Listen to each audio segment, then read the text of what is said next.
जरा ऐसी किसी जगह के बारे में सोच कर देखिए जहां आज तक कोई ना गया हो। अगर आपके दिमाग में ऐसी कोई जगह ना आ रही हो तो कोई बात नहीं, लेकिन इस दुनिया में ऐसी बहुत सी जगह हैं जहां आज तक कोई भी इंसान नहीं पहुंच पाया है। जैसे कि तिब्बतियन बॉर्डर पर बसता है गैंकर पेंसम, एक ऐसा पर्वत जिस पर आज तक कोई नहीं चढ़ पाया। भूटान का सबसे ऊंचा पर्वत दुनिया के उन ऊंचे पर्वतों में शामिल है जिसकी चोटी से दिखने वाले नज़ारे को आज तक कोई नहीं देख पाया हो। गैंकर पर्वत की कमाल की ऊंचाई 24,838 फीट की है। सन 1983 में भूटान ने पूरी दुनिया के लिए अपने पर्वतों पर चढ़ाई के लिए रास्ते खोले। इस पर्वत पर चढ़ने के पहले 4 असफल प्रयास 1985 और 1986 में ही हुए। इस पर्वत पर जो आज तक सबसे ऊंचाई पर चढ़ पाया है वो है जापान का एक आदमी जिसका नाम लियांगकेंग है। उन्होंने अपना ये प्रयास 1999 में किया और उन्होंने इस पर्वत पर 24,721 फीट की ऊंचाई चढ़ ली। अगर देखा जाए तो वो लगभग इसकी चोटी पर पहुंचने ही वाले थे, लेकिन इसके बाद उन्होंने भी हार मान ली और तब से लेकर आज तक इस पर्वत की चोटी पर कोई नहीं पहुंच पाया है। जब तक कोई नहीं चढ़ेगा तब तक हमें यह पता नहीं लगेगा कि ऊपर से कैसा नजारा दिखता है। इसकी चोटी पर ना चढ़ पाने के पीछे भूटान सरकार ने खुद 1994 में सफाई दी। उन्होंने कहा कि इस पर्वत की चोटी पर दैवीय शक्तियां वास करती हैं जो अपने आसपास किसी को नहीं आने देती। क्या सच में ऐसा हो सकता है? ये सच में कमाल है। इन शक्तियों की बातों को साइड में रखकर क्या आप इस पर्वत पर चढ़ना पसंद करेंगे?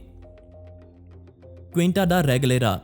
क्विंटा डा रेगलेरा नामक हमारी अगली जगह आपको पोर्तुगल के बीच में देखने को मिल जाएगी। सबसे पहले मैं आपको बता दूं कि इस जगह को वर्ल्ड हेरिटेज साइट के तौर पर घोषित किया जा चुका है। ये जगह असल में प्यार की निशानी है। इसके अलावा ये इतना आलीशान है कि इसके अंदर खुद की झीलें और यहाँ तक कि एक बीच भी मौजूद है। 1904 में बनाया गया ये निर्माण अपने अंदर 5 मंजिला ऊंची कमाल की हवेली समेट कर रखता है। इसके अंदर आपको कमाल की कार्विंग कलाकारी भी देखने को मिल जाएगी। लेकिन मैं यहाँ इन सब के बारे में बात नहीं कर रहा, बल्कि मैं आपको बता रहा हूँ इस निर्माण में बने 2 कुएं और कुछ सुरंगों की। जरा इसे देखिए। इस कुएं का नाम है इनिशिएशन वेल और ऐसा ही यहाँ एक और कुआं बना हुआ है। लेकिन इनके बारे में सबसे खास बात यह है कि इन कुओं की गहराई इतनी ज्यादा है कि सबसे पहले तो ये ऊपर से दिखाई ही नहीं देती और दूसरी बात, इसे देखने वाले लोग मानते हैं कि ये सीधा धरती के केंद्र तक जाती है। हम इनको एक टावर भी बोल सकते हैं जो सीधे नहीं बल्कि उल्टे खड़े हैं। इसके असली मालिक के जाने के बाद इसे व्लादिमीर नामक आदमी द्वारा खरीदा गया था और उनका परिवार यहाँ 1987 तक रहा। लेकिन इसके बाद इसे जापान की एक कंपनी के हाथों बेच दिया गया। हमें नहीं पता कि उन्होंने इस प्रॉपर्टी के साथ क्या किया, लेकिन इसे पूरे 10 सालों तक आम लोगों के लिए बंद रखा गया। 1997 में फिर से इसे वहां की सरकार ने खरीद लिया और खरीदने के बाद फिर से आम लोगों के लिए खोल दिया गया। इनिशिएशन वेल असल में एक दरवाजा है जिसके सहारे इसके नीचे बनी सुरंगों में जाया जा सकता है। घुमावदार सीढ़ियां सच में बहुत डराने वाली लगती हैं। आम इंसानों में से कोई भी आज तक इन कुओं की गहराई तक नहीं जा पाया है।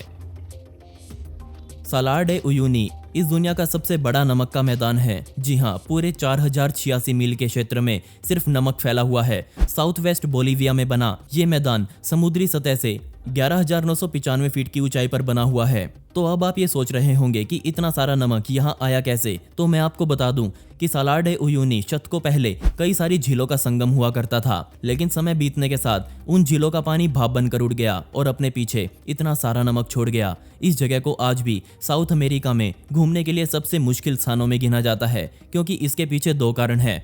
पहला ये कि यहाँ हादसे बहुत होते हैं और दूसरा ये कि चारों तरफ नमक ही नमक होने की वजह से लोग हर समय अपने आप को गुम हुआ महसूस करते हैं। आप जिस तरफ अपनी आंख घुमाएंगे आपको सिर्फ नमक ही नमक दिखाई देगा। अब इसके बारे में मैं आपको एक और कमाल की बात बता देता हूँ। साल के एक खास समय में यहाँ हल्की बारिश होती है और ठंड ज्यादा होने की वजह से बारिश बनकर गिरा पानी नमक के अंदर घुलने से पहले ही जम जाता है और कुछ इस तरह पूरे मैदान पर पानी की एक परत चढ़ जाती है और यही परत अब पूरी तरह से शीशे का काम करती है। ये नज़ारा सच में हर किसी को पागल कर सकता है, क्योंकि आसमान में दिख रहे बादल इंसानों के पैरों के नीचे आ जाते हैं। अब ना सिर्फ ये पूरा मैदान घूमने के लिए या फिर ज्ञान प्राप्त करने के लिए एक अच्छी जगह है, बल्कि ये जगह और भी बहुत काम आती है।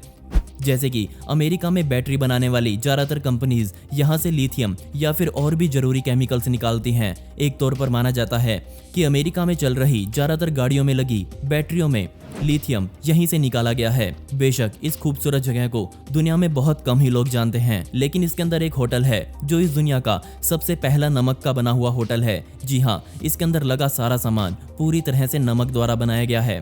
अगर आप यहाँ घूमना जाना चाहते हैं तो यहाँ जाने का साल में 2 बार सही समय आता है। यहाँ दिसंबर से लेकर अप्रैल तक बारिश होती है, तो इस समय पर आप यहाँ जाएंगे तो वही शीशे वाला नज़ारा आपको देखने को मिलेगा। मई के बाद से यहाँ सब कुछ सूख जाता है, इसलिए पूरा सालार पर्यटकों के लिए खुल भी जाता है। बेशक अभी तक आपने वो जगह देखी जो सच में दिल दहला देने वाली थी, लेकिन दुनिया में ऐसी और भी जगह मौजूद हैं जहां जाने पर लोगों की सांसें रुक जाती हैं। हुआक चीना नामक ये एक गांव है जो कुछ ऐसा दिखता है। चमत्कारिक रूप से इस गांव के चारों ओर आपको सिर्फ मिट्टी के बड़े बड़े टीले नजर आएंगे। ये माना जाता है कि इसका ये नाम वाकचीना खुशा शब्द से पड़ा है। इस शब्द का अर्थ है छुपी हुई खाड़ी। इस गांव में सिर्फ 100 लोगों के आसपास की जनसंख्या मौजूद है, लेकिन इसकी सुंदरता की वजह से दुनिया भर के लोग इसे यहाँ देखने आते हैं। इस गांव में रहने वाले लोग मानते हैं कि ये गांव एक अजीब ही तरीके से बना हुआ है। ये कहा जाता है कि बहुत समय पहले एक सुंदर परी यहाँ नहाने जा रही थी और जब उसने नहाने से पहले खुद को शीशे में देखा तो उसने पाया कि एक शिकारी आदमी उसकी तरफ तेजी से बढ़ रहा है। वो अपना शीशा वहीं छोड़कर डर के मारे भाग खड़ी हुई और समय बीतने के साथ वो शीशा एक झील में तब्दील हो गया। यहाँ रहने वाले लोग मानते हैं कि वो राजकुमारी आज भी इसी झील में रहती है। कमाल की बात यह है कि इस झील में आने वाला पानी पूरी तरह से पीने लायक है। इसके अलावा इस झील में सिर्फ नहाने के लिए ही लोग पूरी दुनिया से आते हैं। इसके पीछे ये कहा जाता है कि इसमें नहाने के बाद इंसानी शरीर में मौजूद कई जानलेवा बीमारियां ठीक हो जाती हैं। इस बात में कितनी सच्चाई है ये तो मुझे भी नहीं पता। चलते हैं अगली जगह पर जहां मैं बात कर रहा हूं भगवान तक पहुंचने के किनारे की। जी हां, कोस्ट ऑफ द गॉड। ये जगह सच में किसी परियों वाली कहानी जैसी लगती है। सबसे हैरानी वाली बात यह है कि इस जगह को 4वीं शताब्दी में बनाया गया था और आज भी इसके ऊपर चढ़कर ही जाना पड़ता है। जरा सोचकर देखिए, इन सीढ़ियों को बने 1600 से ज्यादा साल बीत चुके हैं। इसके ऊपर बनी इमारत का नाम सांता मैरिया डेलिजोरा है। चमत्कारिक रूप से इतना समय बीत जाने की वजह से आज इस इमारत की जमीन काफी खिसक चुकी है। जब इसे बनाया गया था तब ये एक अकेला आइलैंड हुआ करता था, लेकिन शतक बीते और इसी समय के साथ यहाँ सिल्ट बना जिसने इस आइलैंड और सख्त जमीन के बीच की खाली जगह को भर डाला। इतने साल बीत जाने के बाद इस बिल्डिंग से कई काम लिए गए। सबसे पहले इसे एक चर्च के तौर पर बनाया गया था और 1905 में एक भूकंप ने इसे पूरी तरह से हिलाकर रख दिया। इसके बाद इसे सरकार द्वारा ठीक करवाया गया। इस चर्च में आज भी 12वीं शताब्दी की एक राजकुमारी का पोर्ट्रेट लगा हुआ है। कमाल की बात यह है कि 12वीं शताब्दी में ही उस राजकुमारी ने ये भविष्यवाणी कर दी थी कि आने वाले समय में यह चर्च भूकंप से बुरी तरह क्षतिग्रस्त होगा। और दोस्तों, अब आप मुझसे इंस्टाग्राम पर जुड़कर मुझसे डायरेक्ट बात कर सकते हैं, जहां पर मैं आप सभी के सवालों के जवाब देने वाला हूं और साथ में आपसे बहुत सारी बातें करने वाला हूं। तो स्क्रीन पर दिख रही आईडी पर या फिर डिस्क्रिप्शन में दी गई आईडी पर जाकर मुझे वहां फॉलो कर सकते हैं। इसमें आपका ज़्यादा समय नहीं लगेगा और मुझे आपसे बात करना सच में बहुत पसंद आएगा। और दोस्तों, पिछली वीडियो का शाउट आउट जाता है द न्यू मिस्टिका लैंड को, जिन्होंने बहुत ही प्यारा कमेंट किया था। इस कमेंट के लिए आपका बहुत बहुत शुक्रिया। साथ ही दोस्तों, आप इस वीडियो के कमेंट्स में पिक मी लिख सकते हैं और आने वाली हर वीडियो में आप में से ही किसी एक को शाउट आउट मिलेगा। दोस्तों, आपको इनमें से सबसे हैरान कर देने वाली जगह कौन सी लगी मुझे नीचे कमेंट सेक्शन में जरूर बताइएगा। और इस वीडियो का पार्ट 2 चाहिए हो तो कमेंट में पार्ट 2 जरूर लिखें। ऐसे ही इंटरेस्टिंग वीडियोस देखने के लिए मिस्टीरियस दुनिया को अभी सब्सक्राइब करें। मिलते हैं अगली वीडियो में। ये वीडियो देखने के लिए धन्यवाद।